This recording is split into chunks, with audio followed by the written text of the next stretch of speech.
Yani Neko is insane. Nicotine withdrawals, cats smoking pot, and cats shooting up heroin. This series continues to defy what anime is able to do and push the boundaries of comedy while also delivering on its surprisingly mature message. Hot take, this is one of the best shows of the season. Case in point, a big part of this episode was the introduction, which was shocking to say the least. Yani Neko is suffering from nicotine withdrawals. This is something we saw in episode 1, but not to this degree or scale. Out of smoke, she begins to hallucinate the nicotine fairy. She loses it and blows the cigarette fairy. And I was sitting here, I was howling at my screen with my Discord members as we were in shock and disbelief. I don't think any of us had ever seen something like this in an anime. Ever. And I'm not hamming that up for YouTube. I legit mean it. But the one thing I didn't see many people talk about in this scene was afterwards, when the landlord tries to check on Yani Neko, only to see that she's going through, essentially, a mental health crisis. I think a lot of people's perceptions about overcoming a cigarette addiction is that you can just lock a person in a room and eventually their body will go back to normal and they'll never smoke again or ever have a craving again. This is so far from the truth. Once you're addicted, you are stuck with this trait and those cravings forever. This is why I say Yani Neko is one of the best anime to ever portray mental health troubles, and why I think it's actually a masterpiece. A cigarette addiction, if not treated carefully, can literally kill a human, let alone a cat. This is why Yani Neko took up nicotine patches. She felt that this would help her overcome the addiction, but it only works if you are not only serious, but completely collected and mentally healthy. This is an example of how Yani Neko needs outside help, not internal help. There is zero chance she will get better without a serious intervention. Though I will admit it was funny seeing Yani Neko blow a cigarette and her hallucination calling her a pervert. I think that goes to show, though, that Yani Neko's subconscious, much like the dream in the last episode, is telling her that this lifestyle is making her a degenerate and is killing her. But she's too within the grasp of mental addiction to see beyond the biological need to stick a phallic stick of death into her mouth. This funny scene is an artistic way to show how her addiction is killing her slowly. And when you put it that way, this series is quite dark. That's somewhat hard to believe at first, because up until now, the series has been ridiculous and debauched. But with the introduction of Yaku Neko, which translates roughly to medicine cat, for those who are unaware, you know exactly why this name is important, because while the series starts to skirt around broadcasting laws with comedy and really good writing, Yaku Neko is smoking marijuana, and it doesn't look to be medical, my friends. This was wild, because FYI, I don't think there has ever once in the history of anime that has explicitly shown marijuana like this. And trust me, that's marijuana. I've smoked it before. That's exactly what it looks like. Now, I will say when you smoke it like that, it probably won't happen. Then again, I don't smoke it any longer, so who knows? And I don't condone smoking it. It's just not worth it for most people, I think. But I do commend Yani Neko as a series here for their portrayal of the drug, because it's pretty harmless and skirted over pretty much immediately. Yaku Neko basically is like, hey, let's eat some ice cream. It'll taste really good if we do it now, which is probably the worst thing about the drug. You get the munchies, and then you eat everything in sight. A lot of people think it's funny, but it's actually a horrible side effect. Of course, there are other ones, but I'm also, at the same time, a believer that marijuana can be good for tense people with clinical anger issues. That's sort of my stance on it.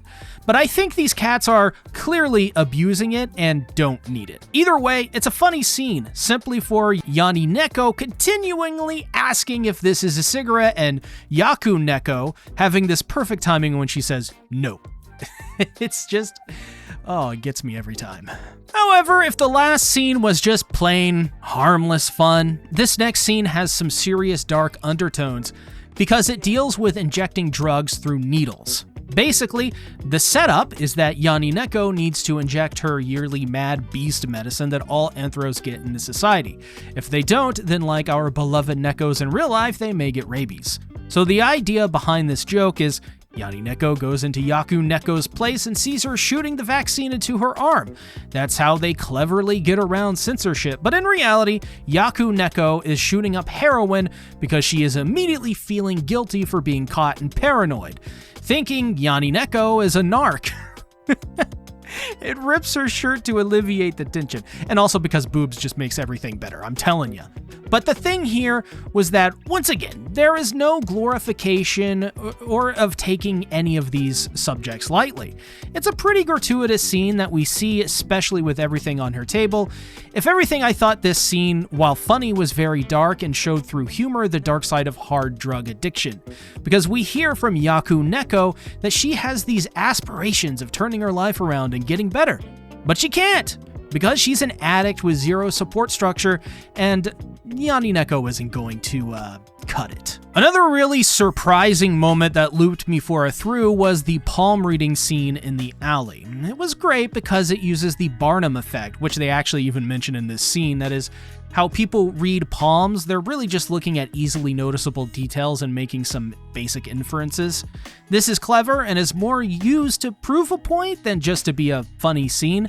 It's basically here to say that these two cats are hopeless and obviously slobs to anyone who can see them. Especially when we learn from the previous scene that Yaku Neko is bad at proving her innocence. We learn through the Barnum Effect that Yaku Neko is addicted to drugs, has an arrest record, has had house searches, and that's probably not all. But these two moments back to back, when put together, show that Yaku Neko has gone to jail over her drug addiction after being subjected to a house search. She's 100% a stone-cold drug addict in the worst way possible. That's what we call good comedy, and comedy that gets cleverly around censorship laws. But I'm not gonna lie, I was deeply touched by how well Yani Neko has been written, especially when she and Yaku Neko hung out on the roof. This scene was pretty crazy, but also really good. Yani Neko says that she wants to be like that cat-shaped cloud, free and unbound by mere hunger, and once she runs out of smokes, that's when she will get a job. It's funny because she says she wants to be out from under the weight and stress of her addiction. It's a subtle but true cry for help. But Yani Neko, still seconds after saying something so profound, immediately proves herself fallible. But even more so is how Yaku Neko recalls when she first met Yani Neko in high school. She had always admired her for how cool she was and was clearly inspired by her to dye her hair blonde. I thought this was touching because Yaku Neko clearly wants a role model in her life to guide her, and while it's cute, she sees someone such as Yani Neko in that light.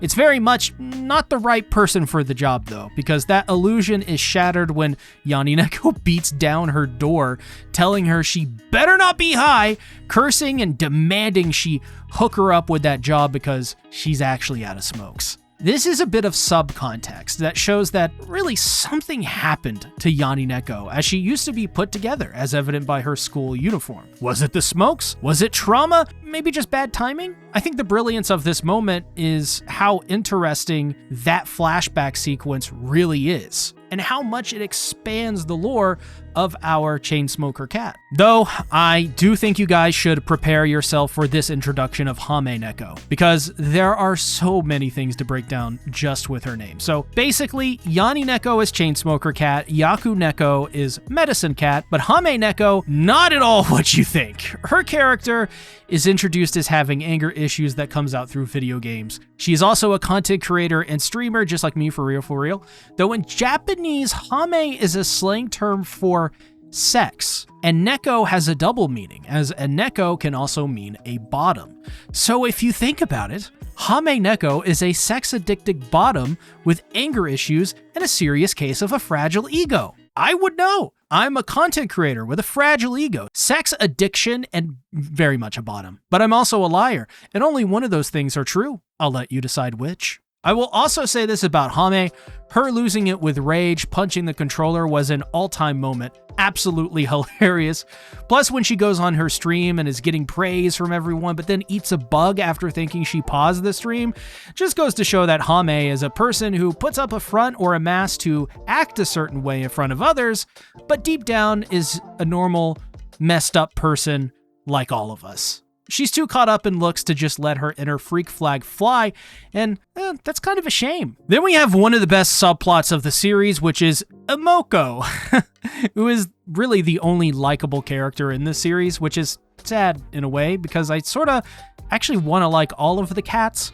But anyways, Imoko's character has this hidden depth to her, which it seems she's somewhat ashamed of being an anthro because of Yani Neko, and probably just because of how society views anthros, meaning that society has taught people that being an anthro is inherently something you don't want to be. It's a bad thing, socially speaking.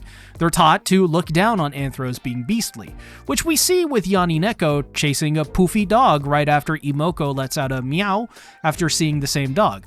Yani Neko simply gives into her instincts and what she wants, but Imoko tries to shove it down and says she doesn't know Yani Neko to her friend's face and to Yani Neko's face. So while Imoko is the best cat of the litter, it's still fitting in with the theme of Yani Neko, which is mental health. By showing the contrast between the sisters, it highlights their flaws and thus heightens the comedy a good bit, which comedy, it's supposed to work like that. It's absurdist. Imoko is well-reasoned. Yani Neko is a maniac. Together, they speak to the positive but blunt message of the series.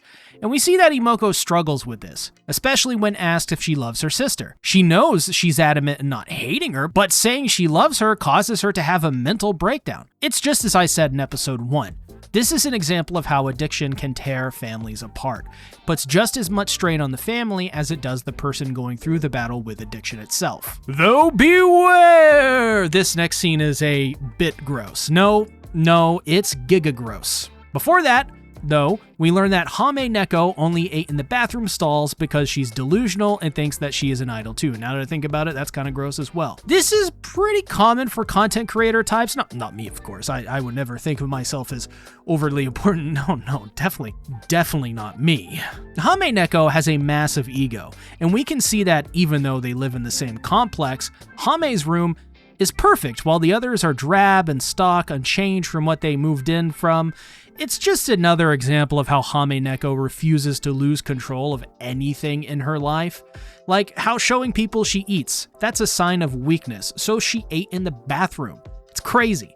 And, well, the other crazy part comes when Yaku Neko forces her to orgasm and pee herself to prove that she not only pees, but also can lose control of a situation.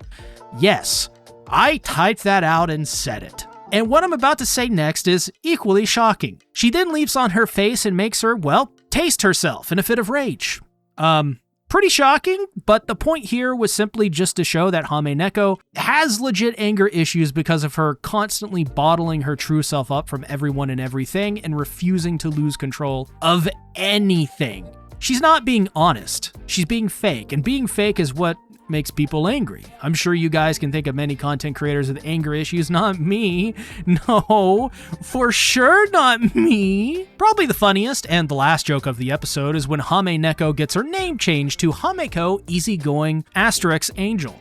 Yes, with the asterisks. In this world, when you're born with two beast parents, you don't get a last name, and so all of her grades were marked down for not having her last name, which is actually really messed up and psychologically kind of torturous and brutal if you think about it, especially as a kid. So it makes sense why Hame Neko is the way she is about looks and feeling like she is an idol and wants to be special. She clearly has been mistreated and ignored by a lot of authority in her life. And seemingly not for any real reason other than the fact that she's an anthro. So her rage is honestly somewhat justified here. But what is next is not justified, and maybe a little racist.